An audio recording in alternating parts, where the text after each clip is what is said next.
Buenas tardes a todos, ¿cómo han estado? Espero que muy bien. Buenas tardes, profesor. Buenas tardes, don Julio. Don Mauricio está por ahí. Veo a don Felipe, don Víctor, a Jorge también. Buenas tardes, profesor. Buenas tardes. Bien, quiero recordar que la próxima semana, el 6, tiene la fecha de entrega de la tarea número 1. ¿Ok? Así que el primer aviso inmediatamente. Y quiero recordar que estamos viendo el primer módulo que tiene que ver con una aproximación a lo que son las centrales de energía, cómo se clasifican, en qué consisten, algunos temas relacionados con los costos también, algo de historia. Todos esos aspectos es lo que hemos venido conversando o conversamos en la primera clase, que voy a traer nuevamente a pantalla el documento con el cual estamos trabajando.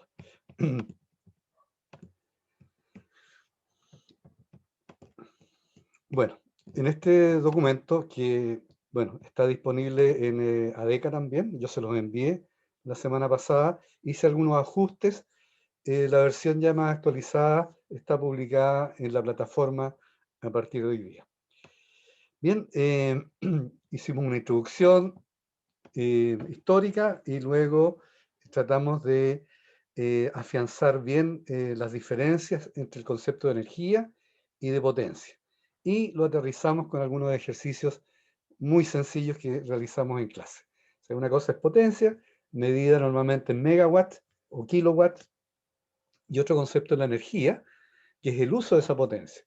Y la energía, aquí en este curso nos vamos a referir normalmente a la energía eléctrica, se mide en kilowatt hora o megawatt hora o gigawatt hora. Esas son las unidades de medida para la energía. Luego dimos un recorrido de la evolución histórica del uso de la energía por la humanidad hasta nuestros días, donde ha jugado un papel muy importante en los últimos 100 años el precio del petróleo, que ha oscilado en valores que han llegado a su máximo de $134 el barril, y el piso, digamos, se alcanzó el año pasado, en abril, donde tuvo un valor negativo de cercano a menos $30 el barril, una situación muy especial que se mantuvo un par de días, producto de la crisis sanitaria que está viviendo el mundo. Bueno, actualmente el precio del petróleo está alrededor de $60 el barril. Para nosotros este valor es muy importante porque gran parte de la energía primaria que consumimos en el país proviene del petróleo. Por lo tanto, la variación de precio de este energético evidentemente afecta a nuestra economía. Bien, también vimos la relación que existe entre crecimiento económico y consumo de energía. En general, los países para desarrollarse económicamente requieren un mayor consumo de energía. Si no hay energía, se pone en jaque el crecimiento económico. En Chile las curvas de crecimiento económico y consumo de energía van bastante alineadas, o sea, su crecimiento es paralelo en ambos indicadores. Sin embargo, en los países, en el grupo de países más desarrollados, que son 31 países los más desarrollados del mundo, donde también Chile fue una parte de este grupo, bueno, se observa que hay un desacoplamiento entre el desarrollo económico, que es la curva roja que está ahí, y el consumo de energía. Si bien es cierto, la tendencia de ambas curvas es creciente, la pendiente de la curva de crecimiento es mayor que la curva de consumo energético. Esto quiere decir que los países más desarrollados han logrado desacoplar mediante mecanismos de eficiencia energética, desacoplarse, o sea, pueden crecer o se puede crecer sin que necesariamente se crezca a un mismo ritmo en cuanto a consumo energético. Y eso se logra por eficiencia energética.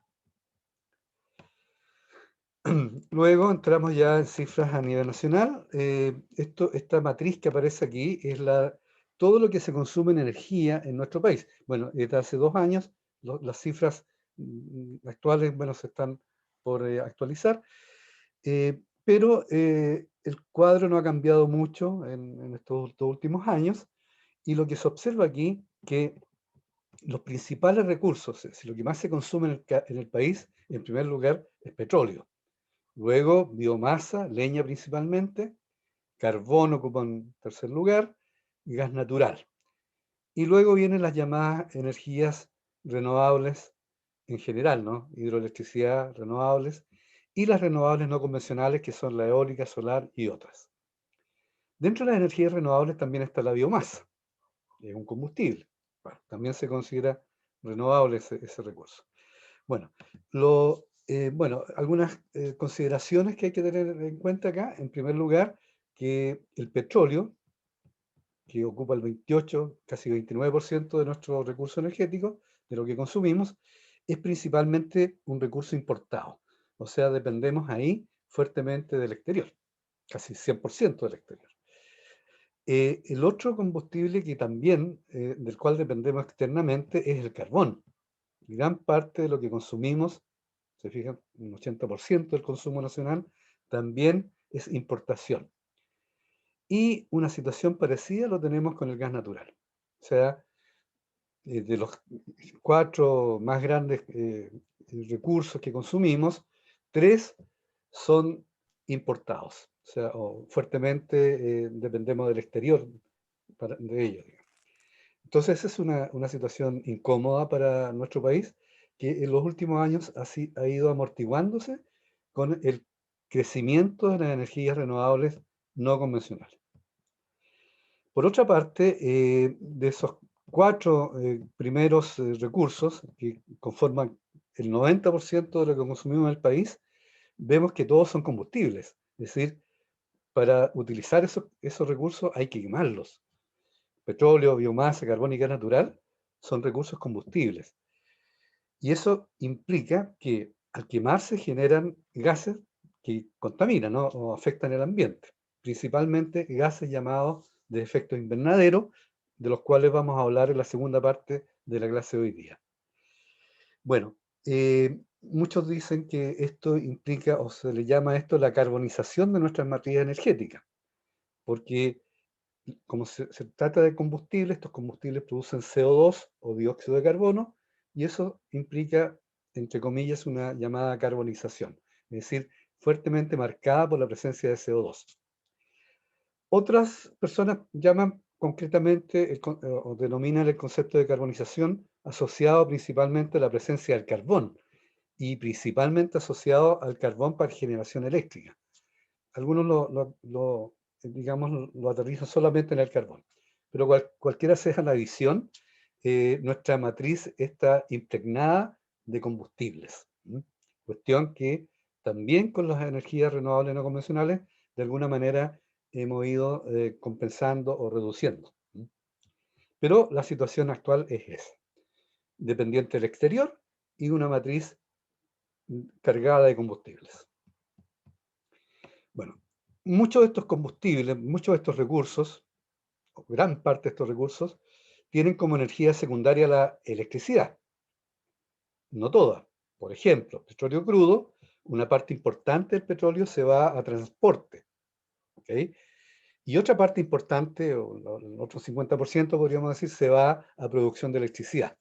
Lo mismo la biomasa, el carbón principalmente se va a la producción eléctrica, gas natural también, la hidroelectricidad 100% a la producción eléctrica, y todas las energías renovables no convencionales más comunes, eólica, solar, geotermia, también el 100% va a producción eléctrica. Y ahora si ponemos el foco en la generación eléctrica, tenemos el origen de la electricidad es de 3 tipos, termoeléctrica, hidráulica y ERNC. En las proporciones que aparecen acá, aquí aparece la potencia instalada en centrales de este tipo, el total del país es del orden de 23.000 megawatts de potencia instalada, y al ladito aparece la generación eléctrica. O sea, una cosa es la potencia y otra cosa es la energía. La energía se entrega cuando la central está funcionando. Si la central no funciona, solamente tenemos potencia instalada, pero sin generación. Bueno, vemos aquí que en termoelectricidad el 53% de la energía eléctrica proviene de esa fuente termoeléctrica, o sea, un poquito más de la mitad. Después viene la hidráulica y las RNC, que, reitero, en los últimos años han aparecido muy fuertemente. Es un tipo de energía muy emergente y donde nuestro país es un referente a nivel mundial. Las RNC siguen subiendo. Hay metas que se ha fijado el país en cuanto a producción de energía eléctrica a partir de las RNC. Eso lo vamos a ver posteriormente. Pero esas metas se han superado Profesor, fuertemente ¿y en los últimos años. Perdón. ¿Algún comentario? cuáles son las RNC? ¿Qué tipo En nuestro de...? país, bueno, son todas las energías renovables, no convencionales. O sea, renovables significa que tú las empleas y en la medida que se emplean se siguen disponiendo en la naturaleza. Por ejemplo, la más importante en el país es la energía solar o fotovoltaica, Ya. principalmente fotovoltaica. Energía Todas que... ¿Mm? las que están Eólica ahí en igual, ¿o el no? cuadro de arriba, hermano. La Las que más están en el importante es cuadro la de arriba. solar, luego viene la eólica, que es la energía del viento, y en tercer lugar está entrando fuertemente la geotermia en nuestro país. Esas diríamos son las más importantes en Chile. También se considera ERNC la hidroelectricidad de baja potencia. En centrales chicas de menos de 20 megawatts se consideran también en el rubro ERNC. Bueno, la hidroelectricidad también es una energía renovable, pero no se considera no convencional, se considera convencional, la hidroelectricidad de gran potencia. Por eso las RNC se reducen a estas que están aquí abajito: eólica, solar, bueno, biogás también un poco, y geotérmica.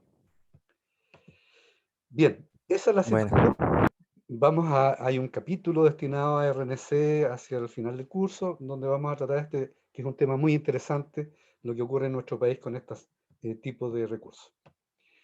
Bien, sí, sí, una... profesor. De hecho, Perdón, dime, por favor. o sea, un comentario cortito, es que acá yo vivo en la Araucanía y en estos últimos 3 años han instalado aproximadamente más de 50 torres eólicas. Y eso, más que nada. Efectivamente, nuestra zona, la octava, la región del Biobío y la región de la Araucanía, han sido focos de la instalación de varias centrales de esta naturaleza, que son estas torres grandes, ¿no es cierto?, o molinos de viento, le llaman algunas personas, que son las centrales eólicas. Aquí cerquita, tal vez lo más cercano, lo tenemos en Negrete, por la ruta de la Madera. Uno llega a esa zona ahí, cerca de Engol, por ahí, y ahí desde la carretera uno puede ver estas grandes centrales, que son además, digamos, tienen un impacto visual muy, muy importante.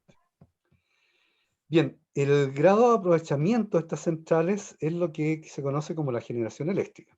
Luego vamos a hablar de un concepto que se llama factor de potencia, que es el porcentaje del tiempo que estas centrales, o el porcentaje de energía que estas centrales son capaces de producir en proporción al total ideal que pueden producir. Eso lo vamos a ver luego, el factor de carga o de potencia.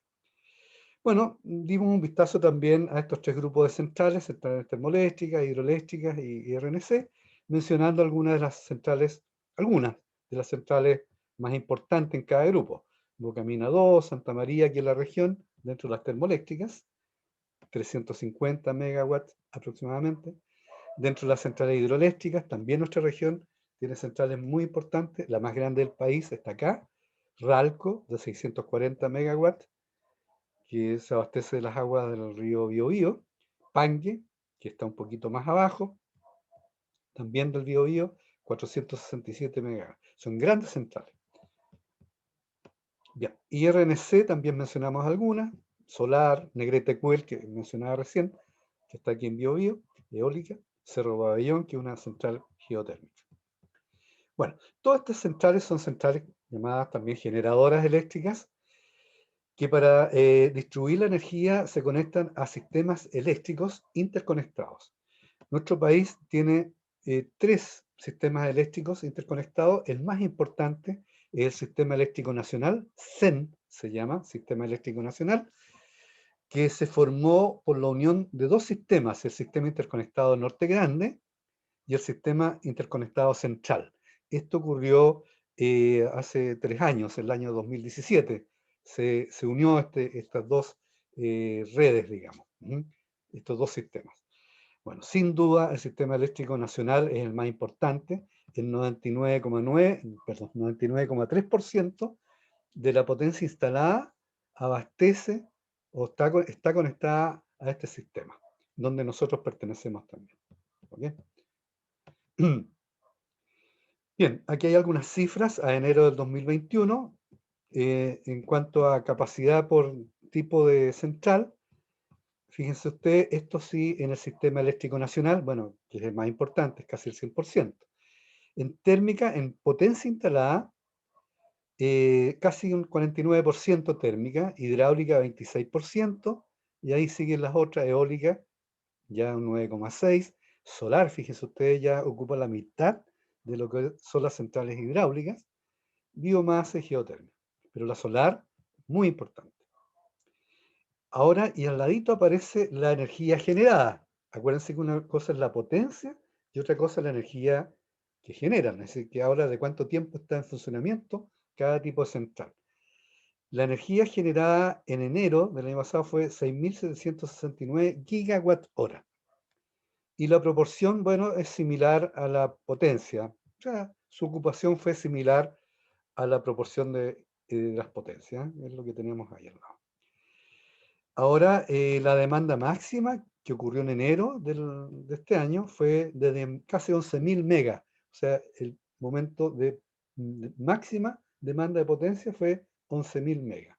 Y la mínima, 7.000 megas. ¿Ok? Se sitúa entre ese rango. Obviamente la potencia instalada, la capacidad instalada tiene que ser mayor a la demanda prevista. O sea, si a futuro se prevé que la demanda en invierno va a ser, por ejemplo, 15.000 megawatts como máxima, nuestro sistema tiene que ser capaz de abastecer esa demanda, si no se compromete el desarrollo económico, ¿no? De las ventas, de la energía generada, bueno, la mayor parte de esto se vende, en algunos casos son uso interno de algunas plantas generadoras. Del total vendido son 6.200 en enero, 2.400 se vendió a clientes regulados y 3.800 a clientes libres. ¿Cuáles son esos? Los regulados y los libres.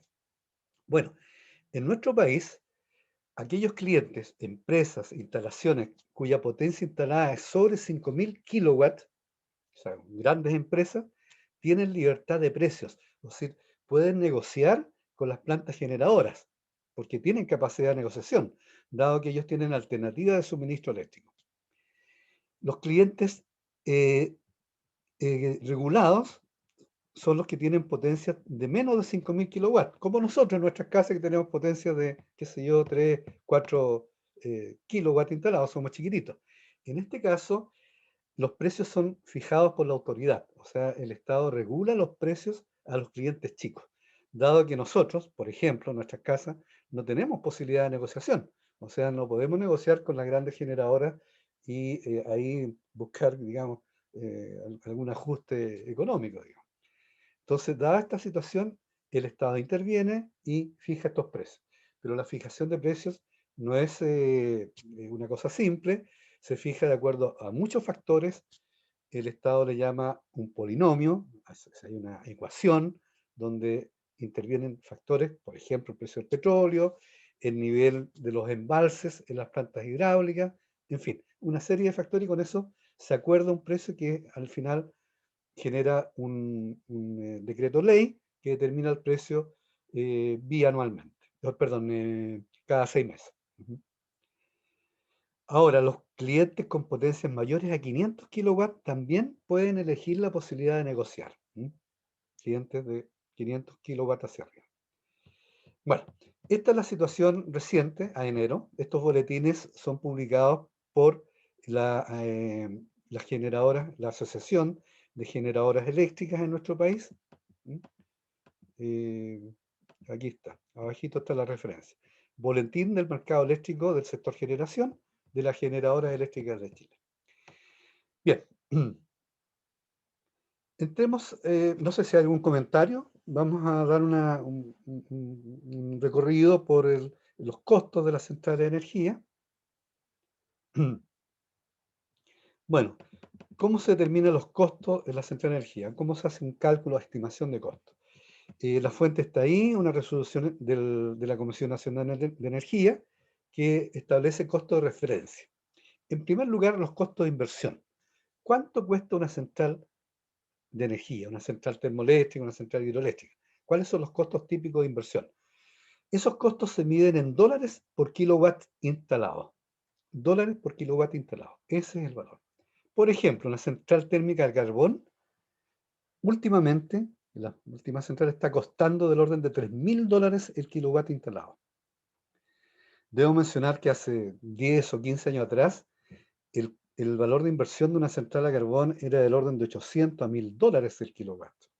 ¿Qué hace que su valor se haya elevado tanto? Bueno, principalmente las exigencias en cuanto a instalar mecanismos de control de emisiones. O sea, desde el año 2012 en adelante, a todas las centrales térmicas de carbón que se fueron instalando de ahí en adelante, se le exigió sistemas de absorción de partículas y de control de material que contaminante. Digamos. Entonces, esos sistemas encarecieron enormemente estas plantas.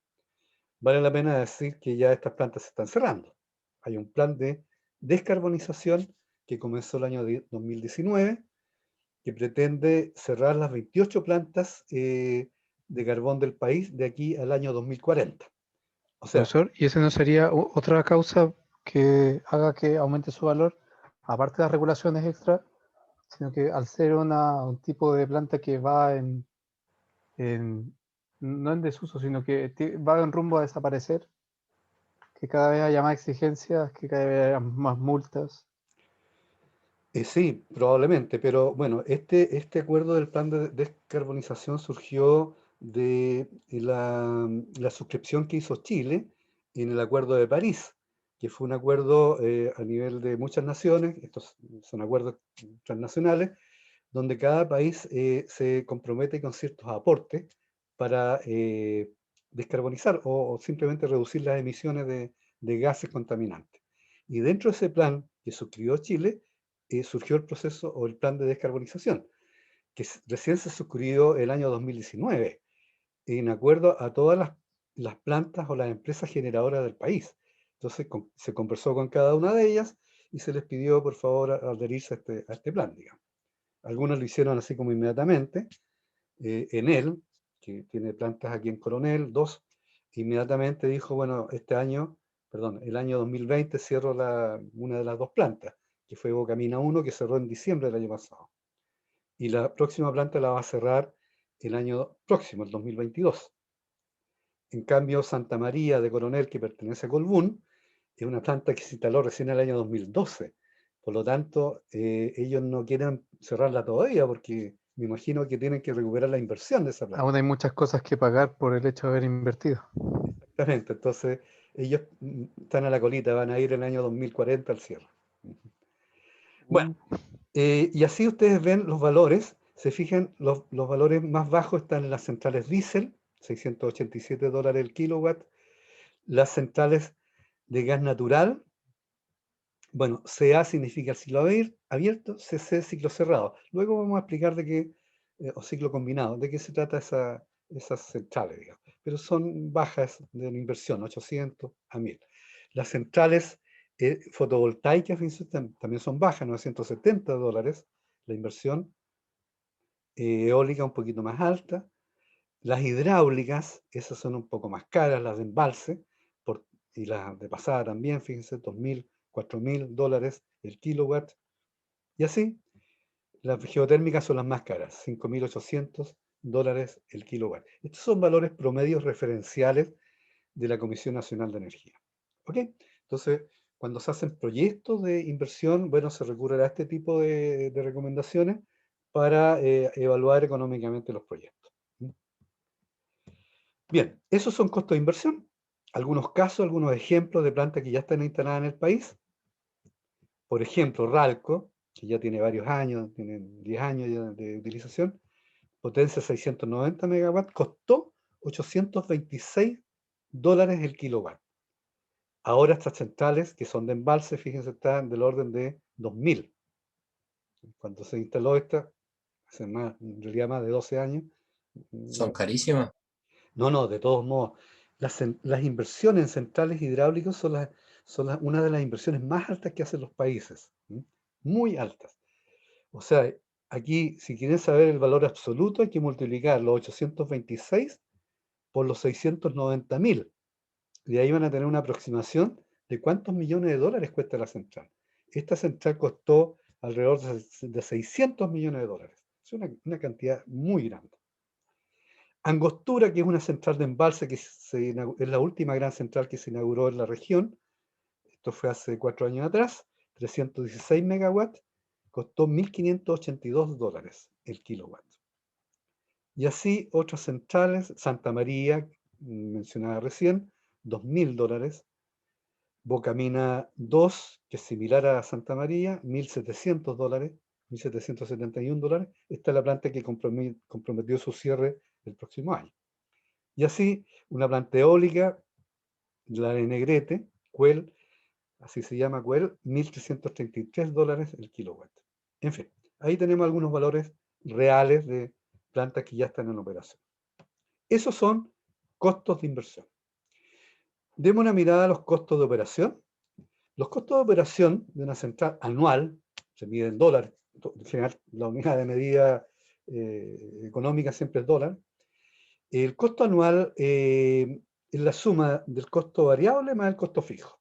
Y los costos variables a su vez tienen dos componentes. El costo variable debido al combustible, si es que la planta es termoeléctrica, más un costo que no corresponde al combustible, por ejemplo, mantenimiento, insumos de mantenimiento. Y los costos fijos que están arriba, bueno, personal, por ejemplo, eso corresponde a un costo fijo. Entonces, el costo anual en el fondo tiene costo del combustible, más costo no combustible, más costo fijo. ¿Okay? El costo derivado del combustible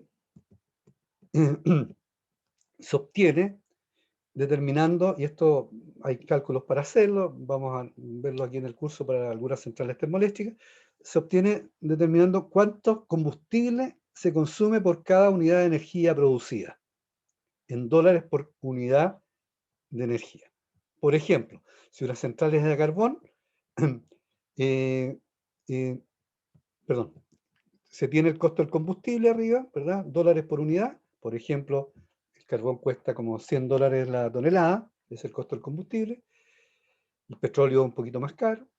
El consumo específico, es decir, cuánto combustible se consume por cada unidad de energía producida, por cada megawatt hora. Consumo específico eso. Y eso depende del tipo de planta. Aquí abajo hay valores referenciales de cuánto consumen las distintas plantas. Y eso al final todo se multiplica por la energía anual que genera la planta, en megawatt hora. ¿Ok? Luego vamos a hacer un ejercicio de esto, pero en el fondo es el costo derivado del combustible. Si la planta no consume combustible, este costo no existe. Obviamente, por ejemplo, las hidráulicas, las energías renovables no convencionales no tienen este factor. El segundo componente es el costo no combustible, no asociado directamente al combustible, y aquí esto se calcula en base a un porcentaje de la energía generada anualmente. Por ejemplo, una central térmica de carbón se estima que su costo no combustible es de 2 dólares por cada megawatt hora generado. ¿Ok? 2 dólares. Y así, por ejemplo, fotovoltaica no existe, hidráulica 1,3, hidráulica de embalse 1,3, en fin, dependiendo del tipo de central. ¿Okay? Es más simple de calcular eso. Y finalmente, el costo fijo es un porcentaje del valor de la inversión. O sea, cuánto costó la central se multiplica por un porcentaje, que es variable dependiendo del tipo de central. Las térmicas es 1 o 2%, en fin, y así se tiene una lista dependiendo del tipo de central. ¿Ok? Bueno, vamos a hacer ahora un pequeño ejercicio. Vamos a mantener en memoria, digamos, este procedimiento. Vamos a hacer este ejercicio para tal vez el caso más complejo, que una central térmica de carbón. Aquí tenemos. Bueno. Profesor, Sí, la información que nos presentó está sí. en la plataforma. Está en la plataforma. El apunte es del módulo Muchas gracias. número 1. Bueno, aquí estos es para que ustedes lo vayan viendo, conversándolo. Son algunas preguntas que voy dejando, también esto se los voy a enviar, que tienen relación con lo que vamos viendo en el curso. Antes de hacer el ejercicio de costo, por ejemplo, explique la relación entre el desarrollo económico y el consumo de energía de un país y a qué se deben las diferencias en esta relación entre Chile y los países de mayor desarrollo económico. Bueno, es una pregunta, de acuerdo a lo que hemos visto. ¿Cuál es el grado de dependencia del exterior de nuestra matriz de recursos energéticos? Exprese esa dependencia en porcentaje, ¿verdad?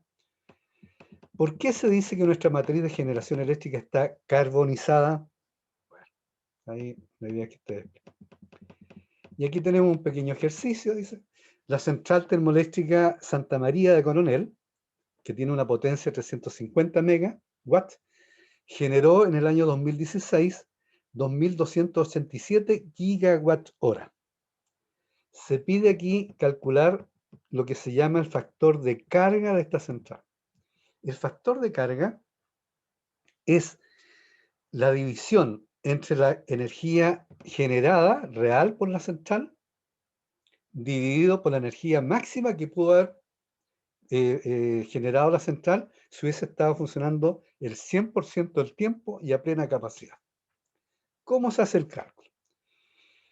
La energía real generada es el valor que tenemos ahí, lo que se facturó, digamos, lo que vendió, generó la central. Perdón, es 2000, aquí me equivoqué, 2000, perdón, no está bien, 2200, bien, 2287 gigawatts, ¿ok? ¿Y cuál es la energía máxima posible que pudo haber generado esa central debido a su potencia? Bueno, es la potencia, 350 megas, por el número de horas del año, que son 8.760 horas que tiene el año. Si multiplicamos eso nos da 3.066 gigawatt hora, que sería la potencia máxima que esta central pudo haber producido si hubiese trabajado a potencia máxima y el total de horas del año. ¿Ok? Es lo máximo. Y el factor de carga, por lo tanto, es la división entre la real, la energía real y la energía máxima. Y en este caso nos da un 74,6%. Ese sería el factor de carga de la central termoeléctrica Santa María del año 2016. Son valores que se calculan anualmente. ¿Okay? En general, las centrales termoeléctricas tienen altos factores de carga cuando los años son secos en Chile, porque si no hay agua, las centrales hidroeléctricas dejan de producir y estas centrales entran en funcionamiento un poco más tiempo, digamos. En cambio, si el año es muy lluvioso, tenemos alta disponibilidad de recursos hidráulicos, las centrales se apagan, muchas de ellas, o funcionan muy poco, y su factor de carga se reduce. ¿Ok? Eso ocurre. Eso, así se calcula el factor de carga. Bueno, aquí hay una pregunta, dice, ¿cuáles son las centrales térmicas, hidráulicas, de mayor factor de carga? ¿Y cuál es el promedio del sistema? Bueno, la idea es que ustedes lo puedan determinar de acuerdo a los datos que vimos recién en el apunte que mostramos. También se invita a revisar videos descriptivos de Central de Energía que están disponibles en ADECA, en el módulo 1, Central de Energía en documento.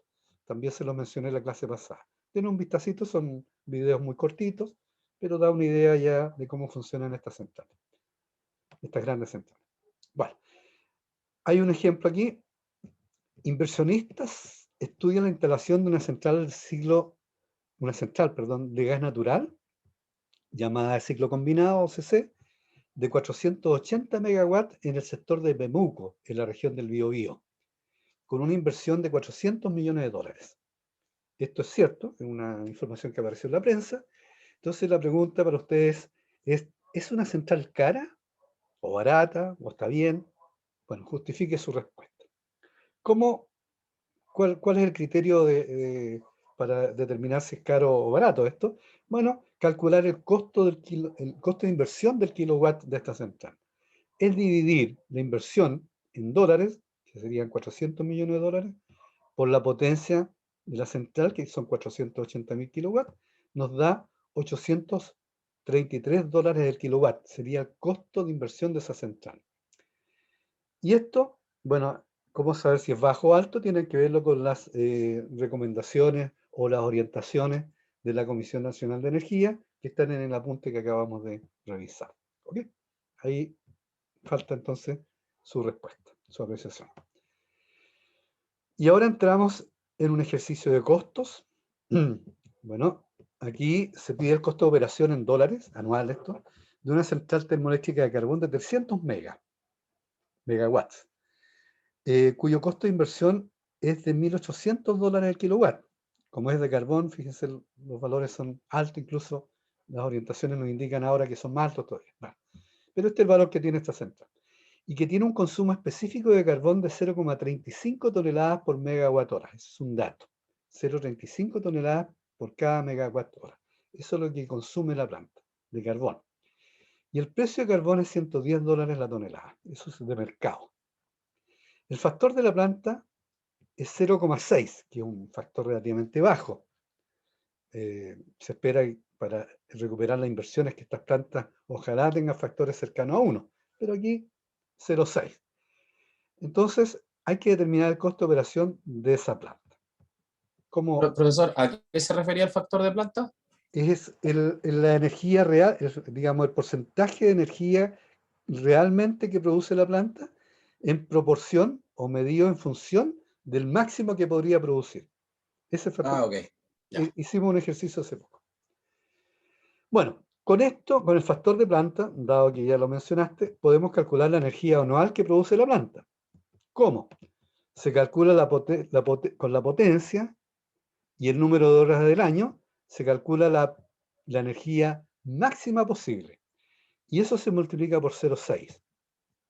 Por lo tanto, la energía anual real de esa planta serían 1.576.800 megawatt hora. O que lo mismo decir 1.576 gigawatt hora. ¿Okay? Esa es la energía que produjo esa planta en un año con ese factor de planta. Bien, el costo de combustible se calcula multiplicando el precio de combustible por el consumo específico de combustible y por los megawatt hora producidos. Esos tres factores. $110 el combustible, eso es lo que cuesta el mercado, 0,35 que es el consumo específico de carbón y la cantidad de energía producida, 1.576.000. Se hace todo el cálculo y nos da 60,7 millones de dólares. Eso es lo que gasta en combustible anualmente esta planta en las condiciones que mencionamos. ¿Okay? El costo no combustible es un valor fijo. En el caso de las centrales de carbón se considera $2, 1 o 2 dólares, multiplicado por la cantidad de energía producida, nos da 3,2 millones de dólares. Es un valor bastante más bajo que el anterior. Y el costo fijo se calcula en función del porcentaje de la inversión. Se estima que debería ser entre 1 o 2%. Aquí vamos a considerar un 1% de la inversión, 1% por la inversión. La inversión hay que calcularla. En la potencia, por el valor específico de la inversión, que son $1.800, por el 1% nos da 5,4 millones de dólares. Eso sería el costo fijo. Por lo tanto, el costo total de esta planta sería 69,3 millones de dólares. Costo anual de operación. ¿Ok? Ahí entonces condensamos las ecuaciones que teníamos recién. ¿Ok? ¿Alguna consulta o comentario? ¿A qué refiere el costo fijo, profe? ¿Implica los costos de mantención y todas esas cosas? Mira, los costos, sí, pero costo fijo, por ejemplo, personal. O sea, si la planta está operando o no está operando, igual yo tengo que pagar el personal. ¿Ok? No puedo despedir a las personas si produzco menos, digamos. Esos son costos fijos. ¿Ok?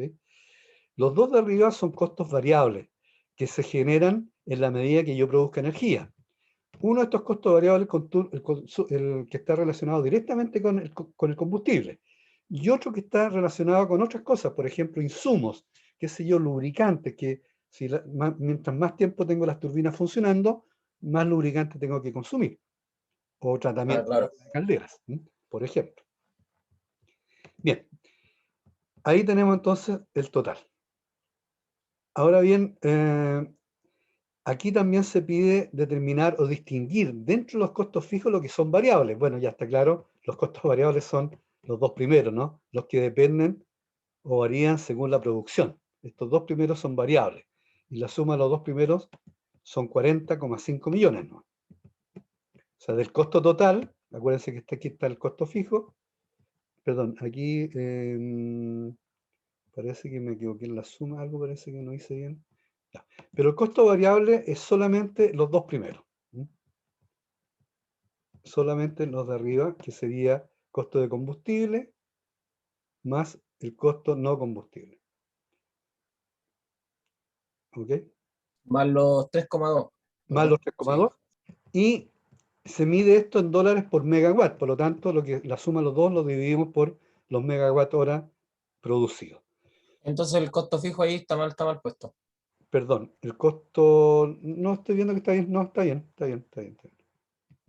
No, está bien, porque aquí en el costo variable no va el costo ¿Está fijo. bien la suma, profe? No, está bien, está bien. Son el costo de combustible más el costo no combustible, esto los dos. Nos da 40,5 dólares el megawatt. Eso es el costo variable de la energía producida. Bueno, antes de seguir, les voy a llamar la atención a esto. A la planta le cuesta, bueno, como variable le cuesta 40,5 dólares el megawatt hora. Es el costo de la planta, variable. La pregunta es, ¿cuánto pagamos nosotros en nuestras casas por la energía eléctrica? ¿Se acuerdan de eso? 120, 120 kilowatt hora. precio en la casa, doméstico lo digo. Me dice ya, digamos, 120 pesos el kilowatt hora, ¿no es cierto? Sí, Eso en megawatt hora, ¿cuánto será? O eso en dólares, ¿cuánto será? Lo voy a calcular en dólares. 120 el dólar. Como 70, ¿Cuánto está el dólar hoy día? 70, 80 dólares. A ver, ¿cómo veamos. van a hacer No, eso? yo creo que un poquito más. El dólar hoy día debe estar unos 700 pesos, digamos 750 pesos. Son 120 dividido por 750, 0,16 por 1000. Hablamos del orden de, si el dólar está a 7,50, son 160 dólares el megawatt hora. Eso es lo que pagamos nosotros en nuestras casas. 160. Y a la planta le sale 40,5. ¿Se fijan? Una diferencia. Manso negocio. Sí, bueno, pero tiene su... Hay que mirarlo con cierto cuidado. A veces se ve como un negocio muy bueno, pero en el carbón es un poquito complicado. Bueno, ahora aquí vamos a ver el precio de venta, cómo venden ellos la energía. Si el precio de venta promedio anual de la energía generada por esta central es de 90 dólares el megawatt, supongamos que eso lo vende porque se lo vende a la empresa, a la que transporta la energía y luego a la distribuidora. Entonces, determina en forma aproximada el periodo de recuperación de la inversión. Bueno, el periodo de recuperación de la inversión es la inversión dividido por el margen de utilidad anual, ¿verdad? El margen de utilidad anual son los ingresos menos los costos. ¿Sí? Los ingresos son 90, estos son 90 menos el costo anual, y lo teníamos arriba, 69,3 millones. ¿Está bien eso? ¿O no está bien eso? Son 69,3. Ah, pero aquí tenemos que, aquí yo me... Sí, los ingresos había que determinarlo bien, Perdón, aquí me voy a permitir calcular los ingresos. Los ingresos son los 90 dólares, 90 US dólares por megawatt hora, multiplicado por la cantidad de energía producida, ¿verdad? ¿Y cuánto es la energía producida? 1576, 1.576.800 megawatt hora. Entonces ahí voy a tener el valor, voy a hacer ese cálculo, por favor. Son 90 por 1.576.800, son 141,9 millones de dólares. Ese es el ingreso anual. Lo voy a poner aquí. Para esa planta que estamos viendo. Y los costos anuales ya lo habíamos determinado, por lo tanto los ingresos resultan ser 141,9, había hecho mal el cálculo ya, menos 69,3, nos da, 141,9 menos 69,3, nos daría 72,6. 72,6 millones margen anual. La inversión de esta planta son los 300.000 por los 1.800, 540 millones. Aquí vamos a tener que corregir esto. Dividido por 72,6. 540 dividido por 72,6 nos da un periodo de recuperación de inversión de 7,4 años. ¿Ok? Una central también. Bueno, estos valores son parecidos a la de la central Santa María de Colbún, que se instaló hace 8 años atrás, digamos. Perdón, el 2012. Entonces, una central más o menos como esa tiene un periodo de recuperación de inversión de unos 8 años. Entonces, por esa razón a la central Santa María no le conviene cerrar ahora, digamos, porque recién con este tiempo ha logrado recuperar su inversión, no ha tenido ganancias todavía. ¿Okay? Entonces, es un poquito delicado esta exigencia de cierre prematuro, digamos. Pero ya con unos 5 años más, las ganancias compensan fuertemente la inversión. Bueno, eso es respecto a este tema de, voy a volver a nuestro apunte, sobre los costos que quería llamar la atención. ¿Alguna consulta, comentario, muchachos? Bueno, algunos, costos marginales. El costo marginal, el costo variable de producción de una unidad de energía, se mide en dólares por megawatt hora. Ya eso lo hemos calculado. Profesor, Sí. esa tarea no me ha llegado porque yo me incluí hace súper poco en el ramo. Está en la plataforma también, pero yo te la envío a... ¿Cuál es tu apellido, perdón? Navarrete. Navarrete, ¿tú te incorporaste cuándo? Ayer. Ah, pero yo te envié a tu correo toda la información, ¿eh? No sé si viste tu correo hoy día. No creo, la verdad, pero Bueno, ya a ver. revísalo porque me preocupé de ver que alumnos se han incorporado y a ellos les envío la información. Pero de todos modos está en plataforma. Bueno, el costo marginal... Profesor, Sí, por favor. ya que estamos en eso, es que yo me incorporé hoy día al curso, por si acaso, Bueno, yo incorporo los alumnos oficialmente después de inscritos en la mí, de asignatura y incorporarme, por favor. ya, ok. Voy a Sí, revisar nuevamente la plataforma hoy día.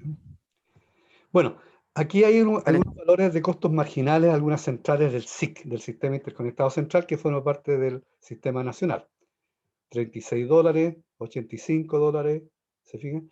Una central diésel tiene un costo marginal, fíjese, de $130, un costo muy alto. Estas centrales son pequeñas, no pequeñas, son centrales que son de respaldo, que las plantas generadoras las tienen ahí, en el caso que falle alguna otra central importante, de más barata operación, entran en operación estas centrales de respaldo. Bueno, ¿cómo se determina o cómo funciona nuestro sistema? Ustedes vieron que la potencia instalada en nuestro país era cercano a 24.000 megawatts, ¿sí o no? Pero lo que realmente se está ocupando como máximo son 10.000 megawatts. Entonces, ¿cómo se ordena esto de qué planta entra en funcionamiento cuando se requiere más o menos potencia? Bueno, existe en nuestro país una central que se llama, no una central, una oficina de despacho y carga de energía eléctrica, que organiza la entrega de energía dependiendo de la demanda y determina qué central es la que debe ponerse en marcha cuando la demanda empieza a aumentar. ¿Ok? Partiendo de la base que las primeras centrales que entran en funcionamiento son las de más bajo costo de operación. Por ejemplo, las más bajas son las centrales hidráulicas, que tienen costos de la energía del orden de $5 el megawatt hora, o sea, son bajísimas. Las centrales, vimos la de carbón, están entre 40 y $50 el megawatt, y así sucesivamente. La central diésel, que vimos recién, $120. Bueno, esta central de despacho y carga, entonces, tiene el control o está conectada con todas las centrales que están operativas en el país, y cuando la demanda empieza a aumentar o a disminuir, ese centro determina cuál sale o cuál entra. Y cuál sale o cuál entra depende de esta curva que tenemos aquí de oferta y demanda. Lo que está marcado abajo son las potencias disponibles. Y en la parte vertical está el costo variable en dólares por megawatt hora. Esa es la unidad de medida que empleamos. Entonces, se ordenan las centrales de acuerdo a los costos de operación más bajos o variables más bajos. Las primeras que aparecen aquí, como alrededor de 5, son las centrales hidráulicas, que tienen costos del orden de $5 o más bajos. Esas son las, por ejemplo, hay 1000 megawatts instalados de central hidráulica de ese valor. Luego se ordenan las que vienen con valores un poquito más altos, que son las centrales de pasada. Luego vienen las centrales de carbón, las de embalse, y así sucesivamente. ¿Se fijan ustedes? Están ordenadas. Entonces se sabe que dependiendo cómo se mueva la demanda, cuáles son las centrales que deberían entrar en funcionamiento. La demanda es esta línea roja que aparece aquí, que se mueve, ¿no es cierto? Bueno, diariamente, horariamente se va moviendo, estacionalmente, va cambiando la demanda. Bueno, sabemos que la necesidad eléctrica domiciliaria aumenta fuertemente entre las 7 y 9 de la mañana, luego decae, y en las tardes de las 6 a las 10 también se pega un aumento. ¿Se fija? Es variable en forma horaria, pero también varía estacionalmente. En invierno hay una mayor demanda que en verano. Pues bien, entonces, si la demanda es muy bajita, supongamos que menos de 1000 megawatts, bueno, van a estar en operación solamente centrales hidráulicas de pasada. Pero en la medida que la demanda empieza a aumentar, el centro de control y despacho de carga ordena que se pongan en funcionamiento, por ejemplo, centrales de biomasa, eólicas. Después, si la demanda sigue aumentando, empiezan a operar las centrales de carbón, desde la más barata a la más cara, y así sucesivamente. ¿Se fijan?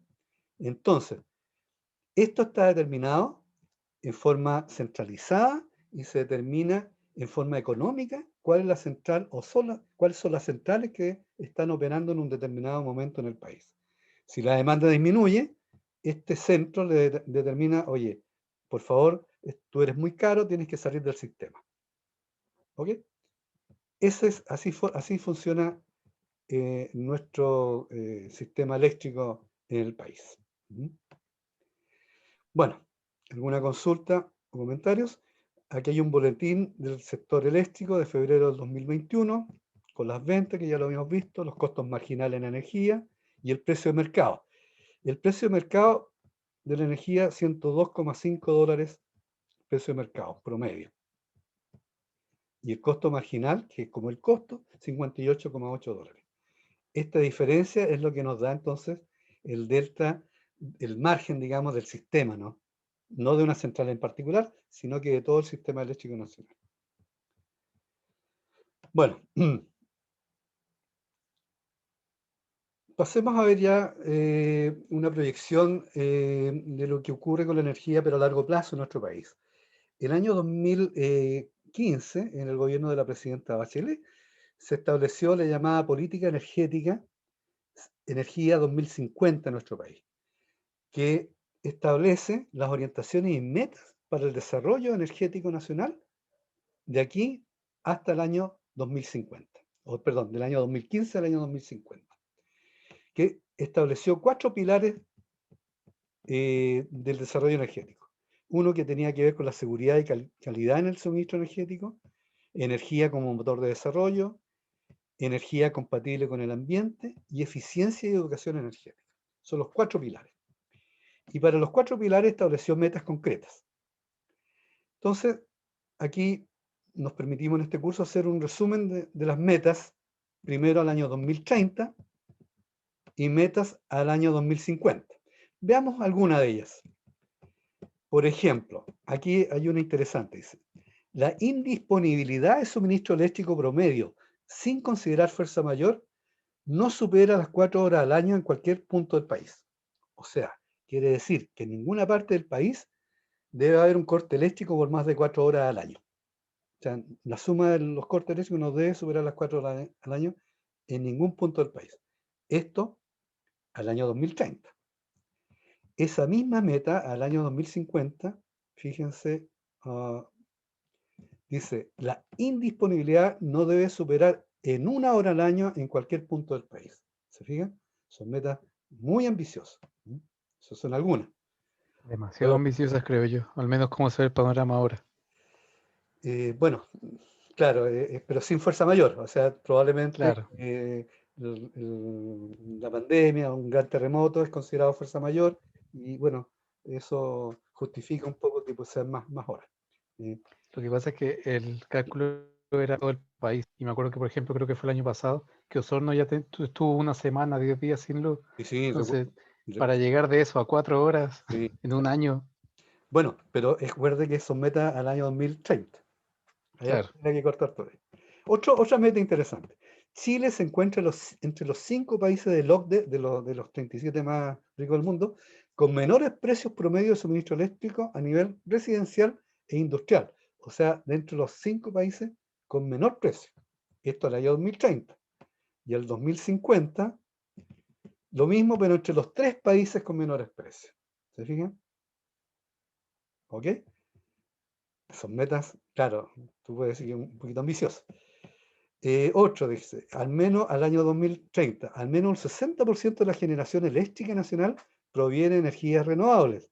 Esto al año 2030. Actualmente estamos con un 50% ya. Esto ha avanzado rápido. ¿Y qué nos dice al año 2050? Al menos un 70% de la generación eléctrica nacional proviene de energías renovables. Eso sí o sí se va a cumplir. Eso ya está claro que el próximo año probablemente cumplamos la meta del año 2050.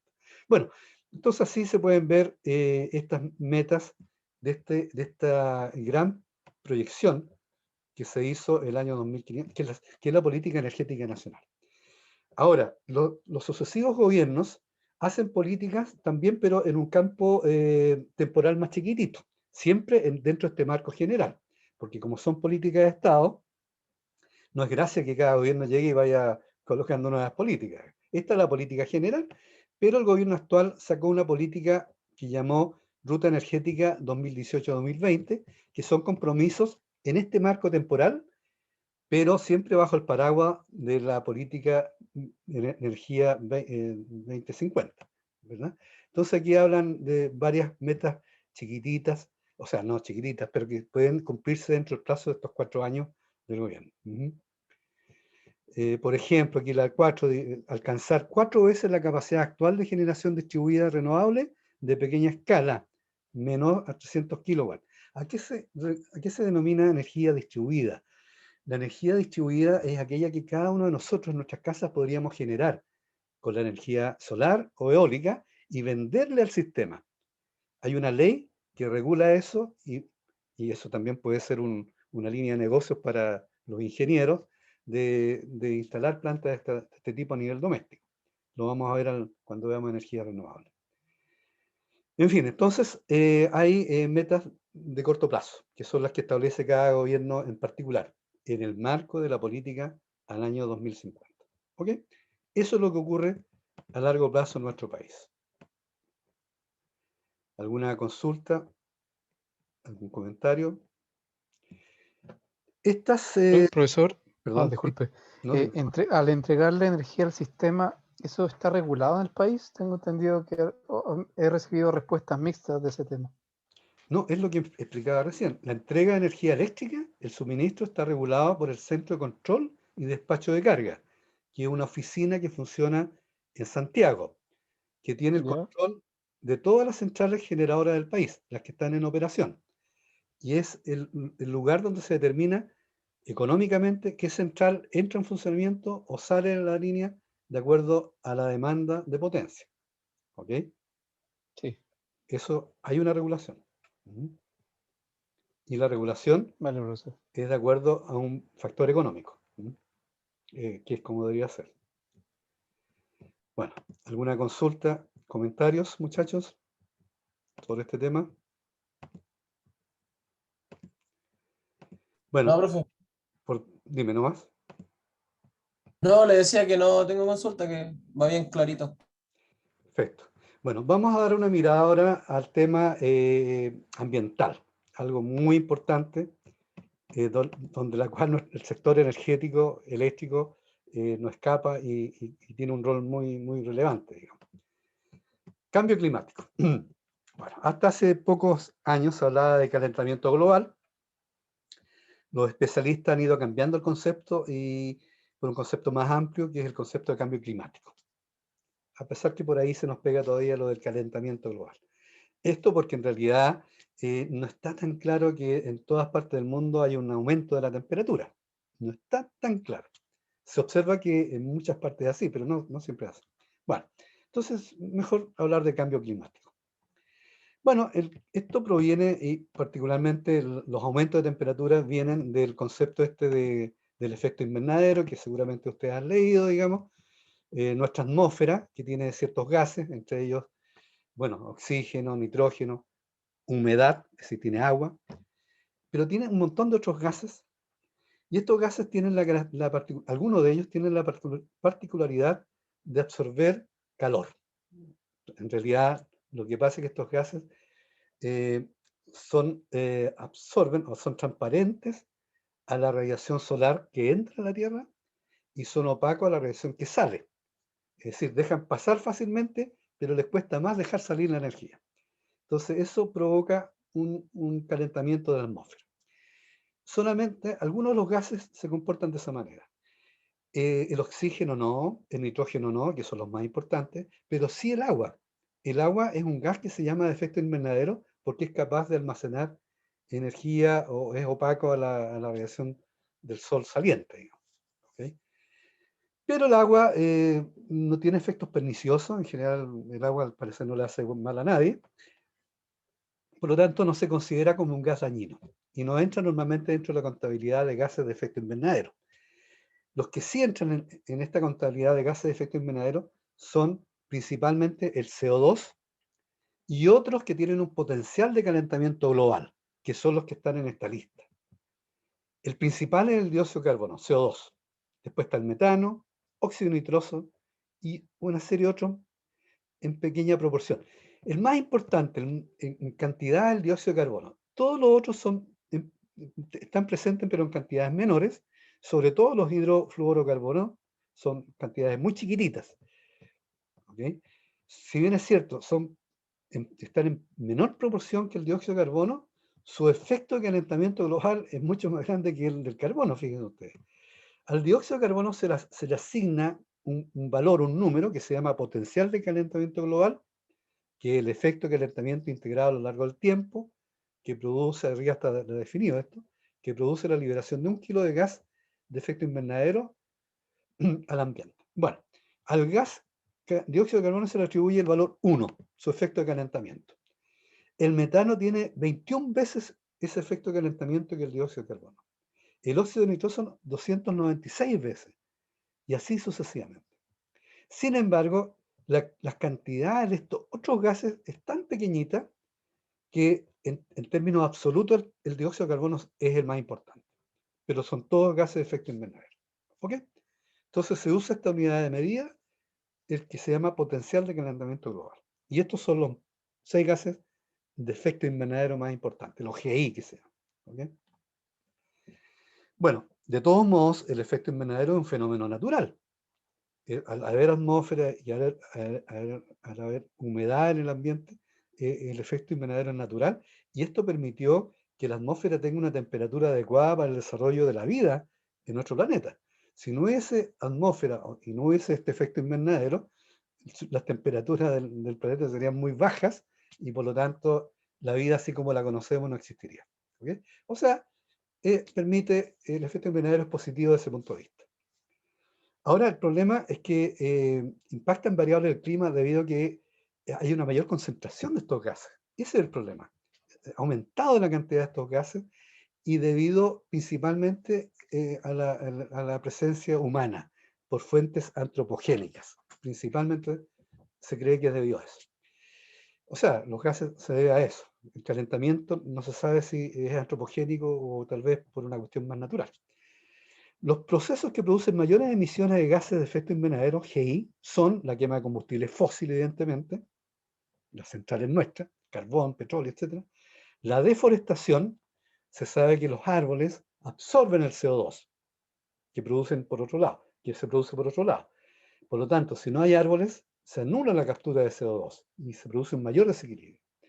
Los procesos agropecuarios, por ejemplo, se produce metano con los excrementos de los animales, entonces negativo.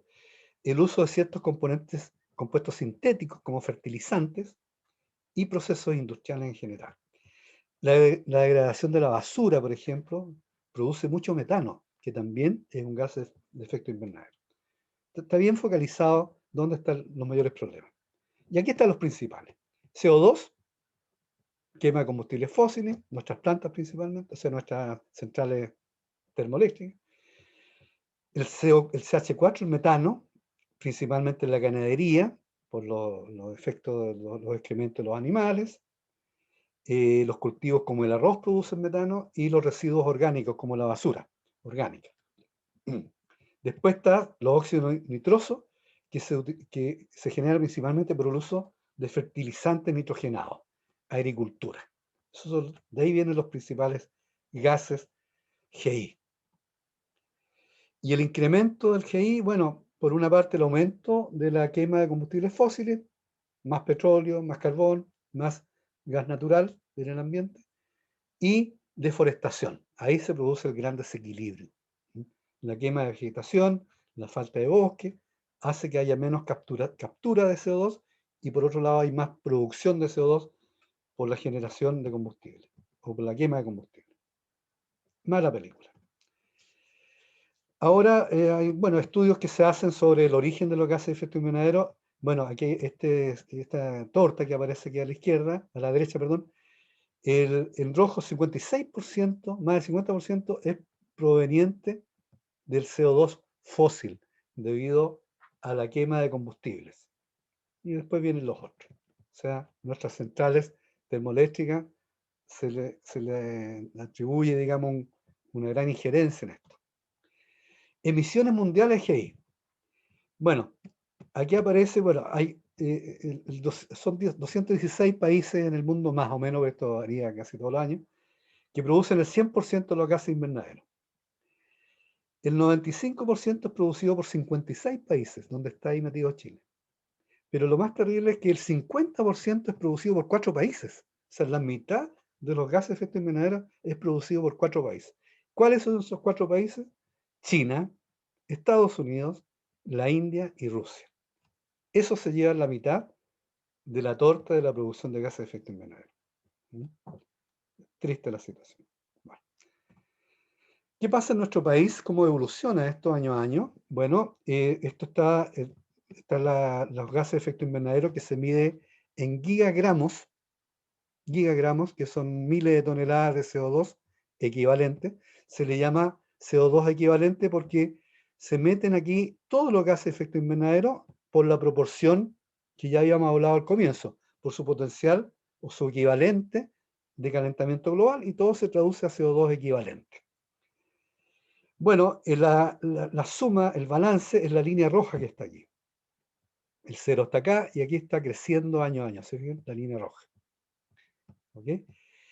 Y las otras líneas corresponden a las emisiones de los otros sectores. El sector energía, el que está de línea negra aquí, es el más alto de todos, el que está arriba. ¿Se fijan? Es el.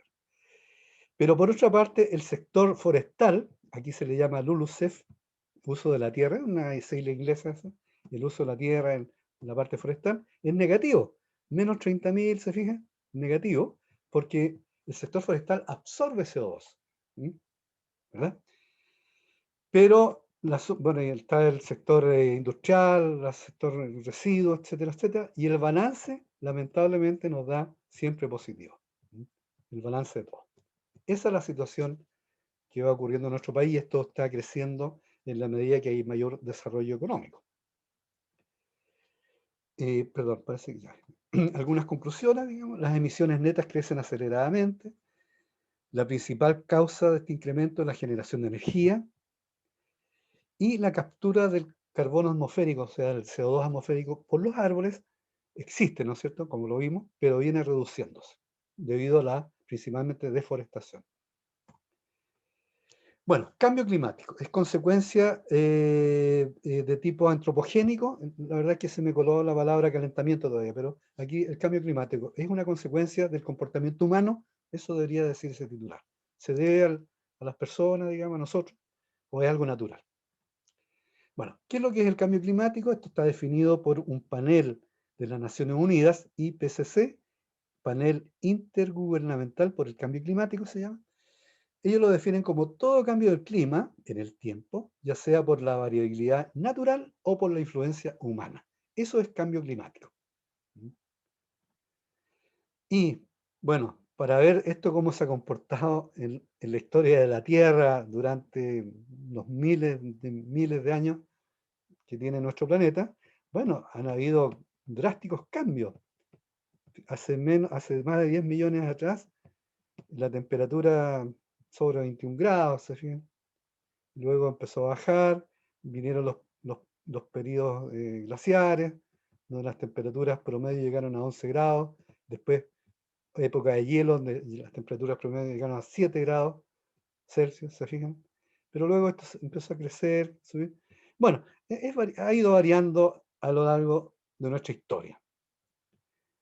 Esa es la situación. Pero desde el año 1900 en adelante se ha notado un crecimiento de la temperatura. Esto es lo que ha venido ocurriendo. ¿Se fijan?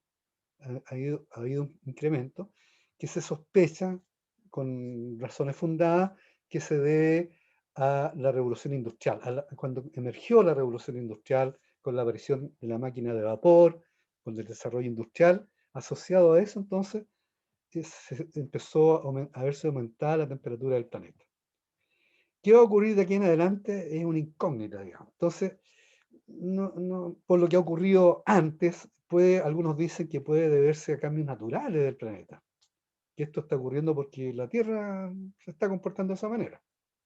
Bueno, pero hay otros antecedentes que dicen que este panel intergubernamental dice que estamos viendo un proceso de cambio de las variables climáticas, eso es cierto, y ellos dicen que este proceso es inducido por el ser humano. Existe consenso sobre el origen antropogénico, esto es un consenso de la comunidad científica. Casi todos dicen que se debe a la presencia del hombre, a la actividad humana. Pero sí hay algunos que tienen una opinión distinta y que dicen que no necesariamente es así. Bueno, en la plataforma de ECA yo le puse un par de documentos ahí de algunos especialistas nacionales que tienen razones interesantes, que nos dan una visión distinta a lo que ya parece que toda la comunidad científica dice que es por origen humano. Pero es bueno a veces leer también la otra cara de la medalla. Bueno, algunos hechos que avalan lo que dice la comunidad científica es la variación del CO2 atmosférico. Hasta los años 1800, el CO2 se comportaba de esa manera, partes por millón en la atmósfera, ¿ok? Pero desde ya la revolución industrial esto ha ido creciendo fuertemente, casi exponencialmente. Una curva exponencial la que se ve. ¿Se fijan? Ya, es un antecedente. Otras evidencias, estos medidos en Hawái, en una estación que mide el CO2 atmosférico, cómo ha ido aumentando en partes por millón en un punto específico ahí del Pacífico. ¿Se fijan? Entre el año 58 al año 2017 ha habido un aumento progresivo del CO2. Otras evidencias, el nivel del mar también está subiendo. Los glaciares, la mayoría de los glaciares están retrocediendo, pero también es un tema raro eso de los glaciares. Chile tiene muchos glaciares, pero aquí en la Patagonia hay un glaciar que está ubicado en Argentina que se llama Perito Moreno, que es un lugar turístico muy, muy reconocido, pero es un glaciar que está avanzando, que no está retrocediendo, digamos. Entonces, es muy curioso que hayan excepciones en este tema. O sea, los glaciares retroceden porque aumenta la temperatura, digamos. Pero hay ejemplos de glaciares que no lo hacen así. Entonces, cosas extrañas. Bueno, en resumidas cuentas, Eso podría indicar que hay distintas corrientes O sea, quizá el aire cálido está más sectorizado en un sector que en otro. O sea, no necesariamente va a avanzar parejo para todos los lados. Claro, bueno, ahí los especialistas tendrían que analizar esos factores, pero son situaciones anómalas, digamos, que vale la pena siempre poner atención. Bueno, algunos, los detractores de esta teoría del cambio climático de origen antropogénico dicen no basta que toda la comunidad científica esté de acuerdo. Antes de Galileo, digamos, toda la comunidad científica está de acuerdo que el centro del universo era la Tierra, digamos. Esa es la comunidad científica, está todo de acuerdo. O sea, no es un tema de mayoría, digamos, ¿me entienden? O sea, no basta que la comunidad científica esté de acuerdo, porque puede estar toda la comunidad equivocada también, ¿se fijan? Interesante. Bueno, sin duda hay un cambio climático y esto produce, bueno, muchos cambios, que ahí se ve incremento de plagas, pérdida de tierras fértiles, mayor frecuencia de extremos climáticos, tormentas por un lado, inundaciones, sequías, que es lo que estamos viviendo en nuestro país, ¿no? De forma muy drástica en algunos sectores. Aquí se ve, digamos, los efectos en Chile, digamos.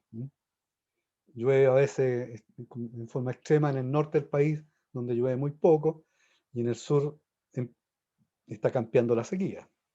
¿Ok? Bueno, hay harta literatura al respecto, la prensa diariamente nos comentan estas cosas. También esto, bueno, mayor variación de temperatura en Norte Grande, bueno, etcétera, etcétera. Disminución de las precipitaciones. Hay mapas que uno puede ver qué pasa con las temperaturas y las precipitaciones, cómo han ido variando. Se ve esto, las proyecciones, digamos. Bueno, hay un efecto o sea, está ocurriendo un cambio climático y se le atribuye mucho a la presencia del CO2, al efecto invernadero. Bueno, ahora, ¿qué hace el mundo frente a este tema? Bueno, las naciones se han unido en el marco de las Naciones Unidas. Todos los años hay reuniones, los COP, los llamados COP, en distintas ciudades del mundo. Se reúnen los especialistas, son reuniones muy numerosas. El año 2019 se iba a celebrar aquí el COP 14, COP 15, bueno, y por el tema del estallido social, bueno, se hizo en España, digamos. Ustedes seguramente oyeron hablar en la prensa de este tema. Bueno, sin embargo, han habido unos encuentros que han sido muy importantes. El primero en Kioto, no fue el primero de los encuentros, pero el que se celebró en Kioto el año 97, fue muy importante porque los países desarrollados, los más desarrollados, en este caso 51 países, firmaron el protocolo de compromiso de disminución de las emisiones en un 5% menos del nivel de emisiones que tenían en el año 1990. Esto en el marco temporal entre el 2008 y el 2012, digamos, se pusieron de acuerdo. Cada país, dependiendo de su nivel de desarrollo, asumió un compromiso de reducción distinta y firmaron un papelito ahí, el protocolo Kioto. Chile también lo suscribió, pero sin compromiso de reducción de emisiones, porque no estaba dentro de los que más emitían emisiones. Este compromiso fue prorrogado hasta el año 2020, pero hay un tema singular: Estados Unidos nunca ratificó este protocolo, no se metió en este protocolo y por lo tanto, si uno era uno de los que más contamina, no estaba ahí, bueno, complejo, digamos.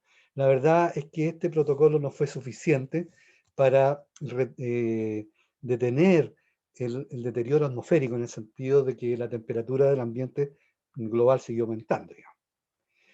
Y ocurrió otro acuerdo, el Acuerdo de París, esto el año 2015, en París evidentemente, fue firmado por 195 países, y este fue un compromiso mundial de mantener el aumento de temperatura por debajo de los 2 grados Celsius con respecto a los niveles preindustriales. O sea, preindustriales estamos hablando de los años 1800, del año 1800, antes que eso, bueno, la temperatura estaba como pareja, pero el aumento, mantenerlo por debajo de los 2 grados con respecto a esos niveles. Y proseguir los esfuerzos para limitar ese aumento a 2,5, a 1,5. O sea, que aumente la temperatura, pero no más allá de los 2 grados Celsius con respecto a los niveles preindustriales. ¿Ok? Bueno, este protocolo se firmó el año 2015 y fue ratificado el año 2016 para entrar en vigencia el año 2020. ¿Ok? Bueno, Estados Unidos también no firmó en el marco, bueno, el gobierno del presidente Trump no firmó este acuerdo porque significaba un golpe, entre comillas, para toda la producción nacional, principalmente ligada al petróleo, digamos, del país. O sea, era un compromiso muy duro que impone políticas de restricciones muy duras a algunos sectores económicos. Bueno, Chile sí, por supuesto, lo firmó. Sin embargo, ahora el presidente, cuando asumió el presidente Biden, la primera noche de Asunción, lo primero que hizo dentro de las firmas que fue suscribir el Acuerdo de París, ¿ok? Que ya está rigiendo. Veamos cómo nos va con este acuerdo. Bueno, eso es respecto, bueno, algunos antecedentes sobre el cambio climático y la relación que hay con nuestras centrales de energía. Muy ligado el tema del cambio con las centrales, digamos.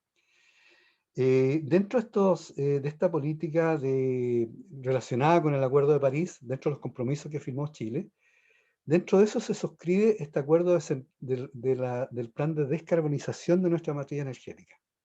¿Ok? El plan de descarbonización lo está haciendo nuestro país por el acuerdo firmado en París. ¿Ok? Este plan, reitero, consiste en el cierre de las 28 centrales termoeléctricas de carbón. No las de petróleo, las otras siguen operando, las de biomasa, no toca eso. Las de carbón. ¿Ok? Cerrarlas todas de aquí al año 2040. Hasta el momento, desde el año 2019 a la fecha, se han cerrado 8 plantas. ¿Okay? Esa es la situación. Por otra parte, lo veremos después en el curso, Chile ha hecho enormes esfuerzos para el desarrollo de la energía renovable no convencional. El año 2014, bueno, esto fue en el gobierno de la presidenta Bachelet, un ministro de energía muy visionario, Máximo Pacheco, revolucionó nuestro país energético y el mundo al establecer leyes de fomento para el desarrollo de estas energías renovables no convencionales, convirtiendo a nuestro país en un líder mundial en cuanto al desarrollo de estas centrales. ¿Ok? Que vamos a ir hablando a lo largo del curso. Así que dentro de todas estas cosas que a veces son un poquito negativas, nuestro país puede mostrar algunas cifras muy interesantes y muy positivas además. ¿Ok? Bien, muchachos, ¿alguna consulta o comentario? Por favor, este es un tema, por lo menos para mí, muy interesante. Está siempre en la prensa. Creo que debería también serlo para todos los ingenieros como ustedes. Consultas, comentarios. Profesor, yo tengo una consulta, pero no es exactamente el tema que estaba hablando ahora. Lo que pasa es que estaba revisando el correo que envió la semana pasada y no está la tarea ahí, la que está. Bueno, la envío ahora a todos los que están en... No, no hay problema. Ah, ok. Bueno, eso sería, gracias. Bueno, ¿algo más? Bueno, debo conversar también acerca del primer test de la asignatura. El primer test tiene relación con la materia del primer capítulo, que es el que estamos terminando hoy día. A mí me parece que lo hagamos lo más pronto posible y quiero proponer que el primer test es un test corto de máximo media hora, sea la próxima clase. Me gustaría ahí escuchar opiniones. El día martes. 6 de abril, sí, comenzando la clase. Profesor, no sé si es que yo tengo que trabajar en ese, yo creo que para la próxima clase esa la tendría que ver asincrónica y no sé si tendrá alguna consideración con eso o es mi problema, ¿no? No sé, pues dígame usted. O sea, en principio es tu problema nomás, pero igual busquemos algún tipo de acuerdo. Y tu problema es no poder darlo al principio de la clase, ¿eso es? Mi problema es que no podría darlo en la clase, es que voy a trabajar solamente la semana que viene y después tendría otra semana de receso y después trabajar otra semana y así, Bueno, así veamos trabajo. opciones, por favor. Profesor, una consulta. ¿Usted sube la clase al tiro o a los cuántos días va a estar la clase arriba? No, al tiro. Después, normalmente terminada la clase, subo la grabación, digamos. ¿Mm?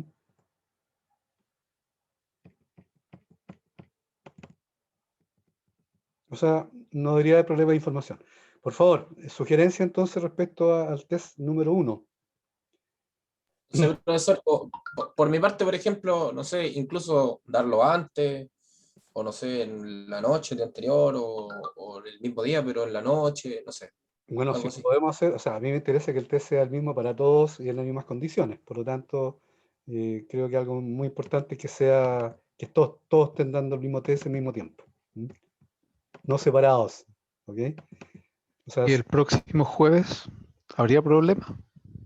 próximo jueves, ¿dices en un día distinto a la clase? O claro, ¿O o derechamente? sea, solamente pongo carta en la mesa, profesor. Sí, sí, no, me O parece. sea, si es que no puede ser. Tú dices el 8, ¿sí? No, pero era jueves por decir un día que no sea el día martes. Jueves 8 puede ser. Pues, Hay una propuesta el jueves 8. ¿qué opina el resto? Es que yo, como le comento, voy a estar trabajando esos días, pero si lo van a hacer el 8 tendría que conversar en el trabajo nomás y será nomás. Sí, el test máximo media hora. ¿Ok? ¿Ok? La propuesta es hacerlo el día jueves 8, yo creo que debería ser, por ejemplo, a las 18 horas. ¿Les parece si hay de acuerdo en eso? Sí, profe, al menos yo no tengo problema. Bien. Yo tampoco. Yo tampoco tengo problemas, profe. A las 18 horas, ¿está bien? ¿O más tarde? Sí. Pues entonces, ¿Más tarde para no perjudicar a este muchacho? No creo que estés trabajando todo el día. no, si yo A creo que las 12. a las 8 estoy fuera. No sé si será muy tarde a las 8, yo no tengo No problema. sé, no tengo problema en realidad, a la hora que sea, ¿no? Yo tampoco, profe, o sea, si es tarde no importa. Yo tampoco, si a las 8 no hay Si hay problema. media hora no nos va a afectar a nadie. Sí, sí, Lo no pasa dejamos nada. entonces el jueves 8 a las 20 horas, yo le envío la información a todos. ¿Ok?